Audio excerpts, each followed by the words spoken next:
Marcus Smart is at the podium sitting down. B. Wood, what you think about the outfit? I love it. Silky Johnson, boy, that boy got a whole silk wardrobe, man. I love it. Back. Man.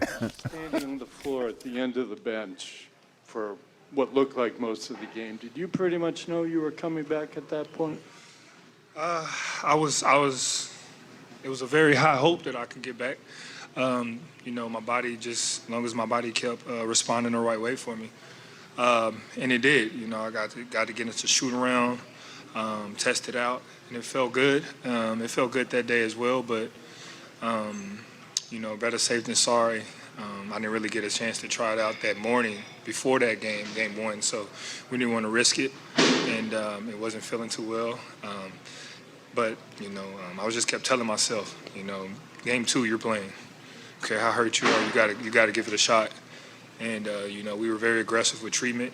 2-a-days, I was in the pool doing pool workouts, and just everything I could to speed this recovery up. Marcus, how difficult was it to sit and watch what happened in game one? And what was your mindset coming into this one?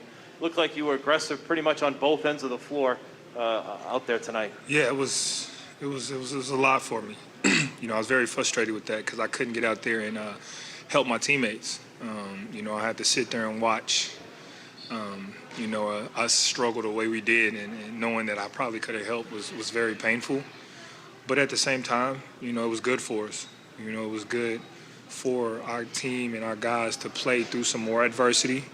And that's not having two of your starters, and you got to find a way. And, we led 3 quarters, and they had that one big quarter, and that was a teaching moment for us.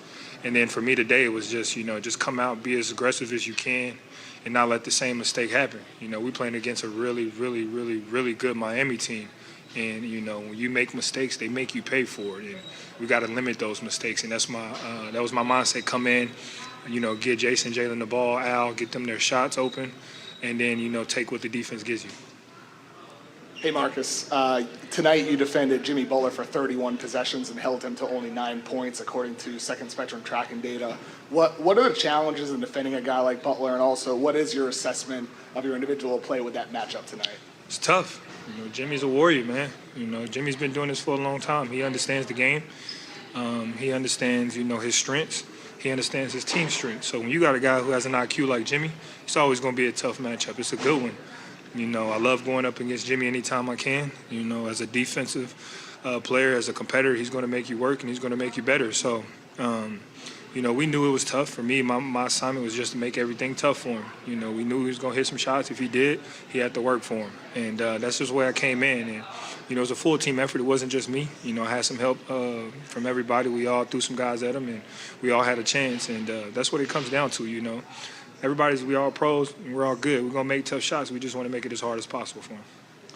Marcus, it's because of injuries and all that stuff. You guys haven't had the opportunity to have you and Rob and Al kind of at full strength, have that defense that you've had from the regular season.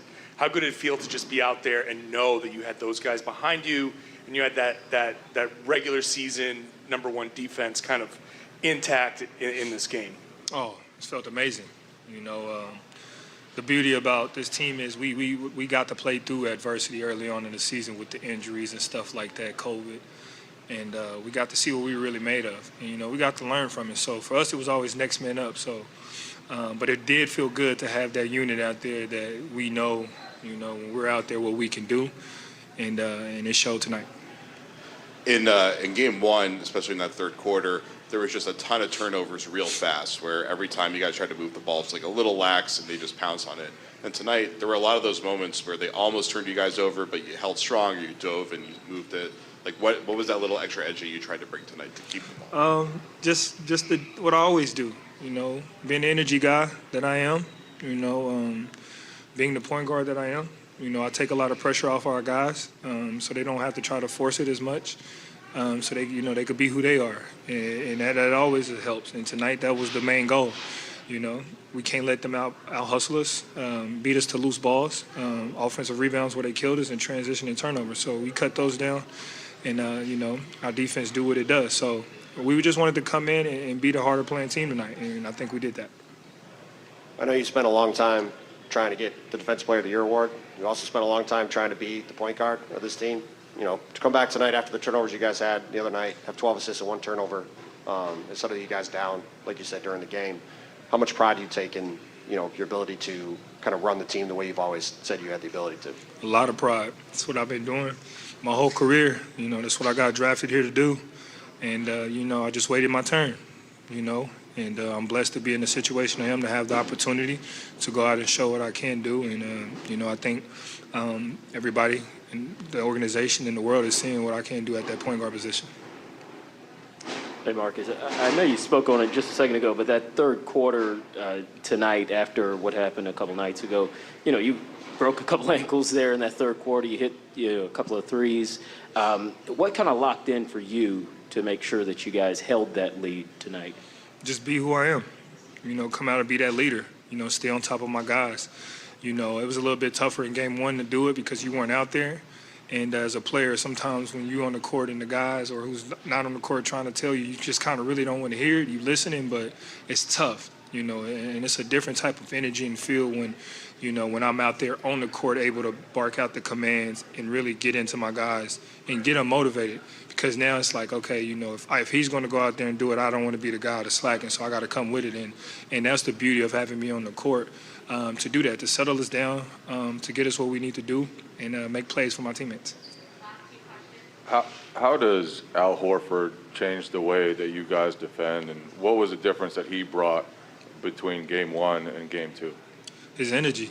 I mean, Al is, I'm going to be, he 35, 36, and he's still moving like he's 22. You know, that's been an advantage for us. You know, he's an athletic, long guy who can get out and switch onto those smaller, quicker guards. And it really, you know, keeps our defense compact, and it's not really a mismatch that teams can really try to go after, especially with me and Al on the floor. And that's big for us. Al has always been big for it. He's a great leader. He's a great vet. And that's what we expect from Al. So you take a lot of hits on the court, and you're often on the court. When did you learn that you could absorb all that? You know, what were the circumstances that led you to know you can be a tough player on the court? I'm the youngest of 4 boys. My whole life, you got to fight. You got to be tough, or you might as well keep it pushing. So my whole life is how I've been. You know, I'm from Texas, where football is, you know, prominent for us. I played football, and, you know, you built that. You know, and like I said, being the youngest, you ain't got no choice but to be tough, and that's just how it was. Thank you, guys. From Marcus Smart to Jimmy Butler, who's arriving at the podium.